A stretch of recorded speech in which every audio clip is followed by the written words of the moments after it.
Today, we're going to see some insane LD5 cleaves. We say LD5 cleaves, but 8 years into the game, half the matches in RTA, 85% of the matches in RTA are just full of LD5s anyway. So, 3 LD5s. They're both actually running kind of cleaves with LD5s, but 3 LD5s on the left-hand side. Bastard cuts because she did not get tech age reduced.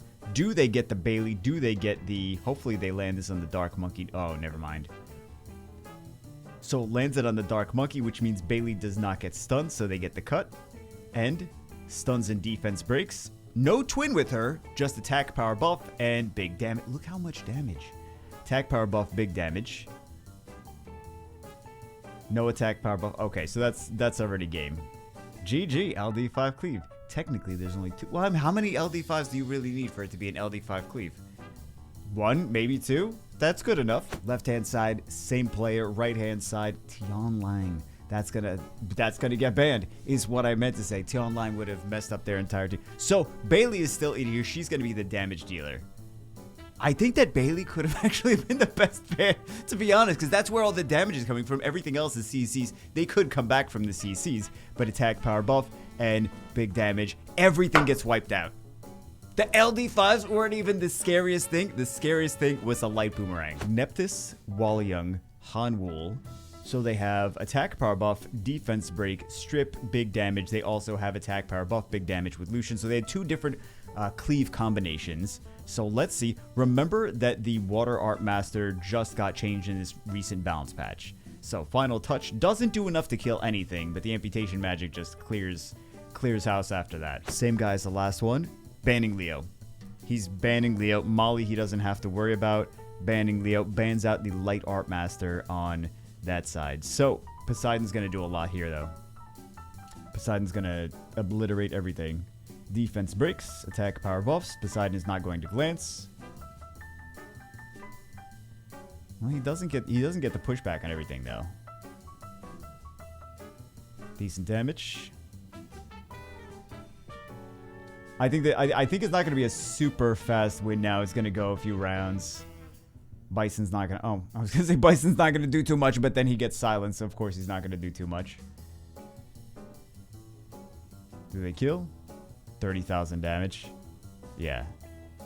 I mean, we know how this is going to end, because they do have sustain with the Walyoung, so either way, this is going to be in their favor, unless his opponent concedes. I don't think his opponent wants to concede, because these players already fought in I think the last match that we saw, they already fought. So he does not want to concede. He's like, I already lost once. I don't want to lose again. Cleaves his way all the way up to G1 with his triple LD5 team. Nobody's surprised at all that a triple LD5 team gets G1. Not in the slightest. So bans Leo. They still do have Tiana. I thought Leo or Tiana was going to get banned there, but Tiana is a strong counter to this team. So let's see how he handles the Tiana. Tiana doesn't cut, so... Or it doesn't cut until now. Barely survives! Barely survives. Wow. Barely survives.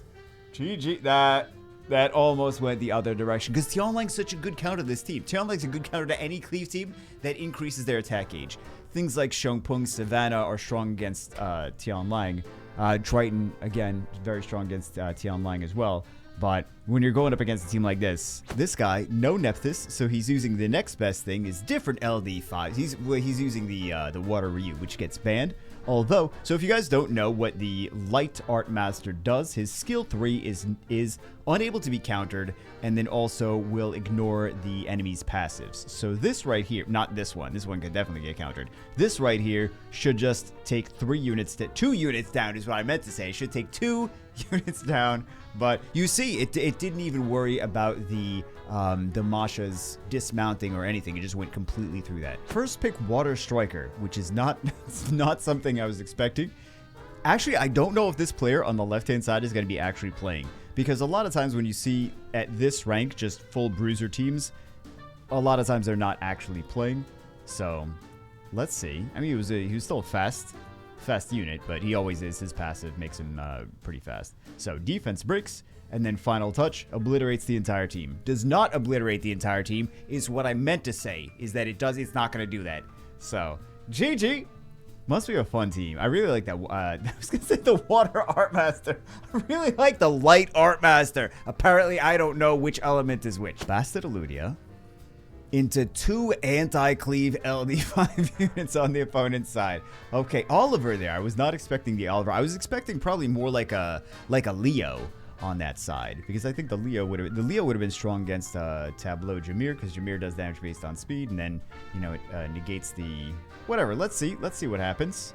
Defense breaks, almost obliterates everything, finishes obliterating everything. Maybe they didn't have Leo, but Leo with like they have the Ragdoll, they have the Lydia, but no Leo. It could happen. It could happen. I was just expecting something like that. Does not look like either side is cleaving at this juncture. And then Eludia comes out, Eleanor comes out, and you say, wait a second, hold on.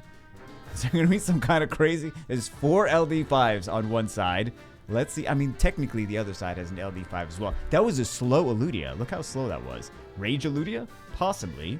Let's see. Aura of Dawn cycles attack gauge. Blade Fan snipes out the Water Surfer. Let's see. Doesn't get it. Brutal Order onto Yenhong. Yenhong resurges the attack gauge. Why do I say resurge? That's not even the skill. Resurges the attack gauge. Really? Where's Kodamiya?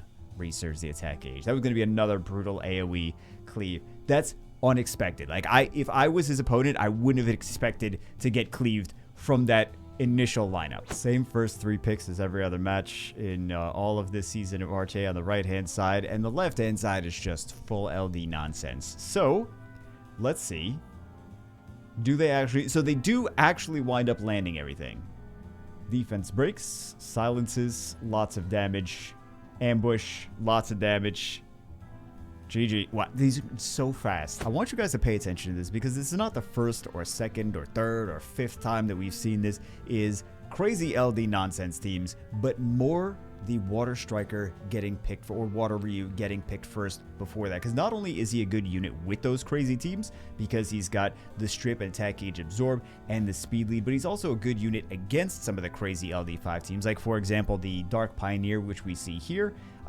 If you pick him more against that, that's going to be strong. He's going to cut in and he's going to disrupt the enemy team. So not only, like, that's a unit that they're like, I want to ban out from the enemy that I can also use in my team, so I'm going to pick more first. This is, multiple people have done this today. I do this myself when I do the Light Monkey and the Dark Ninja and the other nonsense. So this is a very strong unit, both with and against these crazy, ridiculous LD5 teams. This video is going to be the exact opposite of that full walkthrough that we did the other day, the 23-hour long ridiculous video. This video is going to be like so many matches, and it's a 3-minute long, maybe not a 3-minute long video, but he bans out the Poseidon. He bans out the Pontos for the speed lead, and also invincibility, cleanse, immunity, but mostly the speed lead, because that and Sekhmet was going to make sure that that and Sekhmet could have ensured that Sekhmet could reset one of their team. So let's see. Are they? I think this is already over, because they really can't do much over here. Yeah. And that Asima you can make not super tanky, but somewhat tanky, because she's gonna do decent damage regardless. Interesting first pick. I was not expecting that. They do need some more heals. There are the heal bruisers. So what I really want to see is this team on the right-hand side. They're going to decrease attack gauge with the Shangpeng, and then they're going to do damage with the Light Sky. I was going to say the Sea Surfer. The Light Sea Surfer. Wow, new unit there. Damage based on, well, they're going to decrease the attack gauge with the Light Sea Surfer, and then the Light Sky Surfer. And then they're going to do, if the attack gauge is fully decreased, they're going to do extra damage after that, based on how much extra attack gauge they would have decreased. So, pretty nasty if you can decrease the attack gauge to 0 or as close as you can to it beforehand. So let's see. Actually, they could still the Bruiser team could still win. They really could. Let's see if they land some of these dots. Although the attack gauge, if they can manage it when the opponent has additional turn. If they can manage it when the opponent has low attack gauge, then they're in a good spot. So it's all about trying to time your attacks. Quantum Explosion. That was pretty decent. There we go. Beautiful. Oh, no, there we don't go. Hold on. Feng Yan solos. Okay, never mind. We're good. That's it for this one. Hope you guys enjoyed some of the crazy matches. One thing that I want to mention, though, is against some of these really brutal, crazy LD cleave teams is a Trap Chloe or some other trap units, but Trap Chloe is kind of free-to-play friendly. It's easy to skill up. It's a natural 4-star unit on some Nemesis runes. Squishy enough to still cut into the Nemesis and interrupt their combo of... Well, she's got a speed lead now too. If you guys are returning to the game after being gone for a while, Chloe now has a speed lead for arena, and then she can cut in. She can do her immunity. She can do her invincibility, and it kind of throws a wrench in the game plans of some of these crazy LD cleave teams. Anyway, that's it for this one. Hope you guys enjoyed. I will see you as always in the next one.